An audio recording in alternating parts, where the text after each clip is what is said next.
अस्सलाम वालेकुम। अच्छा, अब हम स्टार्ट करें सोर्सेज ऑफ इन्फेक्शन से। इसमें क्या है कि वुंड कब बनता है, इन्फेक्शन कब होता है, जब भी कोई ऑर्गेनिज्म आपके टिश्यू में आ जाएगा, ठीक है, लाइक आपकी बॉडी में बेसिकली इन्वेट कर लिया उसने तो। अच्छा, कोई भी इन्फेक्शन जिसमें हमने कहा था कि अगर वो सर्जिकल साइट पे हो रहा है तो वो क्या कहलाएगा, सर्जिकल साइट इन्फेक्शन। ये सर्जिकल साइट इन्फेक्शन बेसिकली आपके पास तीन तरह से होती है। एक होता है सुपरफिशियल, दूसरा होता है डीप, और तीसरा आपके पास क्या होता है, ऑर्गन स्पेस। अच्छा, तीन तरह के हमने बताया था, सुपरफिशियल, डीप और आपका क्या है, ऑर्गन स्पेस में। सुपरफिशियल आप कब कहेंगे, जब आपकी सिर्फ क्या इन्वॉल्व हो, स्किन और सबक्यूटेनियस टिश्यू, ठीक है। इसी तरह डीप आप कब कहेंगे, जब आपके पास क्या इन्वॉल्व हो, आपके फेशिया और आपके मसल्स, ठीक है। और इसको आप ऑर्गन स्पेस इन्फेक्शन क्या कहेंगे, जब आपका ये कोई ऑर्गन इन्वॉल्व कर रहा हो, ठीक है। Involve part of the operation, open और मैनिपुलेटेड। जैसे आपका एब्डोमिनल एब्सिस बन जाता है जब आप किसी एनास्मोटिक लीक को जब आप ठीक करते हैं तब, ठीक है। अच्छा, इसके जो है तीन तरह से क्राइटेरिया, लाइक वैसे ही आप नहीं कह रहे हैं किसी को इन्फेक्शन आपके टिश्यू या स्किन में इन्फेक्शन हुआ है तो आप कब कहेंगे कि ये सुपरफिशियल इंसिजनल इन्फेक्शन है, कि जब वो इन्फेक्शन हो less than 30 day after the surgery, ठीक है। तब आप इसे कहेंगे कि ये क्या है, आपके पास सुपरफिशियल इंसिजनल इन्फेक्शन है, ठीक है। और इसमें क्या इन्वॉल्व हो, आपकी स्किन और subcutaneous tissue plus one thing, या तो प्यूरिन डिस्चार्ज आ रहा है उसके साथ, या उसमें पेन, रेडनेस और एडिमा हो रहा हो, या फिर इस इन्फेक्शन को बेसिकली किसी सर्जन ने डायग्नोज किया हो, ठीक है।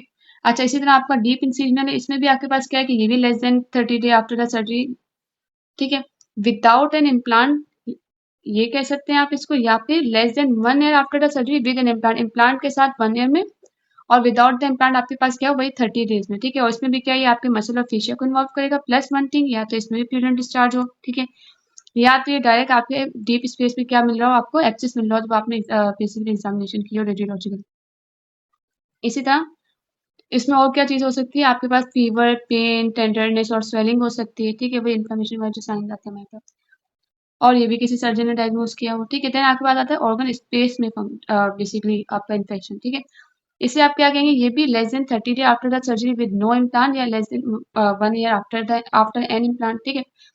देन इसमें भी आपकी ओपन जो ऑपरेशनल साइट पे जो आपका जो एरिया ओपन होता है उसमें होता है, ठीक है। इसमें भी वही प्यूरिन डिस्चार्ज हो, या आपने जब एक्सपायर किया तो आपको जो ऑर्गेनिज्म आपका आपका कोई ऑर्गेनिज्म कल्चर हो गया, ठीक है, उस ऑर्गेन स्पेस से, या आप इसमें भी आपके पास कोई एप्सिस मिल रहा हो, या फिर किसी सर्जन ने इसको डायग्नोज किया हो, ठीक है। अच्छा, फिर बताया हुआ कि आपके पास क्या होता है, कि ये कैसे इन्फेक्शन होता है, बेसिकली आपका जो पैथोजन होता है वो क्या करता है, टॉक्सिन निकालता है। और सोचो अगर वो एरिया वैसे ही खराब हो, फ्रेंकली नेक्रोटिक टिश्यू हो, तो उसमें मजीद वो टॉक्सिन का काम हो सकता है, ठीक है। जैसे आपका क्लोस्ट्रीडियम परफरेंजिस है, ये क्या कराता है, गैस गैंग्रीन, क्यों, क्योंकि इसमें से क्या निकलते हैं, प्रोटीएसिस निकलते हैं।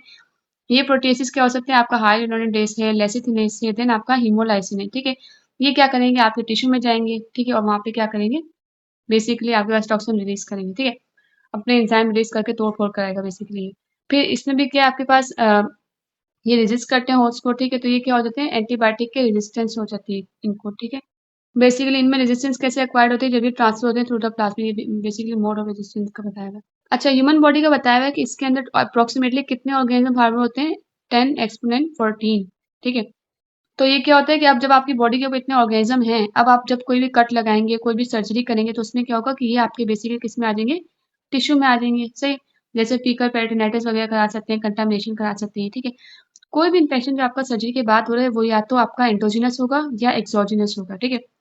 एंडोजिनस क्या होगा, जो आपके होस्ट के अंदर हो, सही, तो वो आपका एंडोजिनस कहलाएगा। इसी तरह अगर आपके पास बायर्स एक्वायर हुआ, यानी कि हैंड वॉशिंग सही नहीं थी सर्जन की, या फिर जो है आपको हॉस्पिटल एक्वायर्ड हो गया, और इसको बेसिकली ये कहते हैं ना, हॉस्पिटल एक्वायर्ड, आपको आफ्टर योर हॉस्पिटल स्टे आपको जो मिलते हैं, ठीक है। तो इसमें during your hospital stay basically, या जो ऑपरेटिंग थिएटर था उसमें एयर फिल्ट्रेशन खराब थी, या फिर एंटीसेप्टिक मेजर सही से नहीं हुए थे, तो ये आपका क्या कहलाता है, एक्सोजिनस, एंडोजिनस और एक्सोजिनस। अच्छा, अब कोई भी बीमारी वगैरह होती है तो उसको आप बेसिकली ट्रीट कर सकते हैं, प्रिवेंट कर सकते हैं, आपके पास कुछ प्रोटेक्टिव मेजर्स होते हैं, ठीक है। केमिकली में आपके पास क्या है कि आपकी गैस्ट्रिक पीएच लो कर सकते हैं, ठीक है। देन आपके पास जो है ह्यूमरल देखा जाए तो आपके एंटीबॉडीज हैं, आपके कॉम्प्लीमेंट ऑप्सोनिन वगैरह ये हेल्प करते हैं। सेलर में देखा जाए तो आपके बाकी सारे सेल्स आते हैं जो आपको हेल्प करते हैं। फिर आपको कोई भी इन्फेक्शन हो तो ये किस पे डिपेंड करता है, कि उस ऑर्गेनिज्म की वायलेंस पे, या फिर होस्ट सेटअप पे, कि होस्ट कितना कॉम्प्रोमाइज है, ठीक है। अच्छा, फिर ये कैसे पता चलेगा कि आपके वुंड में इन्फेक्शन होगा या नहीं, तो वो उस पे किस पे डिपेंड करता है, आपके होस्ट रिस्पॉन्स पे, होस्ट की इम्यून उस पे बेसिकली इम्यूनिटी पे, ठीक है, होस्ट फैक्टर्स पे, देन आपकी वायलेंस पे, कि वो ऑर्गेनिज्म बेसिकली कितना ज़्यादा सीवियर इन्फेक्शन करवाते हैं, कितने ज़्यादा उसके अंदर माइक्रो ऑर्गेनिज्म आ गए, वो इनोक्यूलम बेसिकली बताएगा, ठीक है। देन आपकी होस्ट की वेस्कुलरिटी, वही होस्ट टिश्यू बेसिकली बताएगा, डेड फॉरेन टिश्यू या फिर एंटीबायोटिक, ठीक है। अच्छा, अब आपका डिसीसिव पीरियड क्या है? बेसिकली ये वो पीरियड है जब आपका बेसिकली बैक्टीरिया क्या करता है, इतना एडिक्वेट हो जाए कि वो आपको क्या करवा सके, इन्फेक्शन करवा सके। यूजुअली कब होता है? जब आपके बैक्टीरिया कितने ज्यादा हो जाए इनोकुलम में, exponent 5 bacteria, more than exponent 5, ठीक है। और ये इंटरवल आपका कितना होता है? अप्रोक्स 4 आवर्स, ठीक है। 4 आवर तक का इंटरवल है। तो इसमें क्या होता है, आप इस इंटरवल में आप एंटीबायोटिक्स दे देते हैं, ठीक है। प्रोफाइलेटिक एंटीबायोटिक देते हैं ताकि बेसिकली आप उसको ट्रीट कर सकें।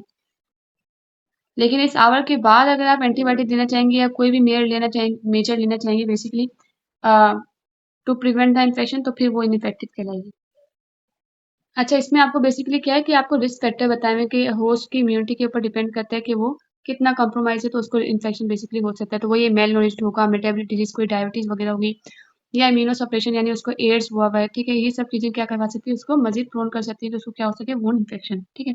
अच्छा, जब आप जो है इंटेरल फीडिंग बेसिकली बंद कर देते हैं ना पर्सन की पेरी ऑपरेटिव पीरियड में, ठीक है, तो उसमें आपके पास क्या होता है, जो आपके बैक्टीरिया वगैरह, जैसे आपकी जो डिजीजेस हैं, इम्यूनो सप्रेशन है, कैंसर वगैरह है, ठीक है, इनमें, तो इसमें आपके पास क्या होता है कि आपका बैक्टीरिया क्या करते हैं, आपके वो होती है नॉर्मली स्टेराइल, आपकी जो अपर जीआईटी होती है उसमें कॉलोनाइज करते हैं। ये बैक्टीरिया क्या करेंगे, अपने एंडोटॉक्सिन निकालेंगे, जैसे लाइपोसैकेराइड है, ठीक है, लाइपोपॉलीसैकेराइड्स। ये फिर क्या करेंगे, आपके बेसिकली सर्च सिंड्रोम करवा सकते हैं, क्योंकि ये लोग क्या करेंगे, प्रो इन्फ्लामेटरी साइटोकाइंस निकलवाएंगे, ठीक है। ये प्रो इन्फ्लामेटरी साइटोकाइन निकलेंगे, इन्होंने सर्च सिंड्रोम करवाया। इसकी वजह से क्या होगा कि जो आपके जो नॉर्मल बैक्टीरिया वहाँ पे थे ना, जो जिनमें इतनी ज्यादा वायलेंस नहीं थी, ठीक है, बेसिकली आपके क्या होते हैं, नॉर्मल फ्लोरा के लोग, तो वो भी क्या करेंगे, जो नॉर्मली पैथोजेनिक नहीं होते, वो भी क्या करने लग जाएंगे, एज अ पैथोजन बिहेव करेंगे, ठीक है। तो फिर ये क्या कहलाता है आपके पास, अपॉर्चुनिस्टिक इन्फेक्शन, ठीक है, कि उन्हें भी मौका मिल गया बेसिकली डिजीज करवाने का। जैसे इस चार्ट में बताया हुआ है कि बैक्टीरिया ने कॉलोनाइज किया, ठीक है, वो आपके गट में गया, लिम्फ नोड्स में गया, आपके बेसिक लिम्फोइड टिश्यूज में गया, ये इन्फ्लामेटरी साइटोकाइन निकले, जिन्होंने आपके पास क्या करवा दिया, सर्च सिंड्रोम करवा दिया, और एट द एंड वो मल्टीपल ऑर्गन डिस्फंक्शन की तरफ भी जा सकता है एक्सट्रीम में। अच्छा, अब आपके पास बेसिकली क्या है, सर्जिकल इन्फेक्शन की प्रेजेंटेशन बताइए कि वो मेजर भी हो सकते हैं, माइनर भी हो सकते हैं, और different type of surgical infection आपके पास बताए में। जैसे मेजर क्या होता है कि मेजर आप तब कहते हैं कि जब बंदे को क्या हो, उस बेसिकली उस मूड में से क्या आ रहा हो, आपके पास पस आ रहा हो, सही, या फिर पर्सन सिस्टेमिकली इल हो, जैसे कि उसको फीवर हो, टेकिकार्डिया हो, ठीक है, मलेस, या फिर उसके वाइट ब्लड सेल क्या हो, कम हो, सही है।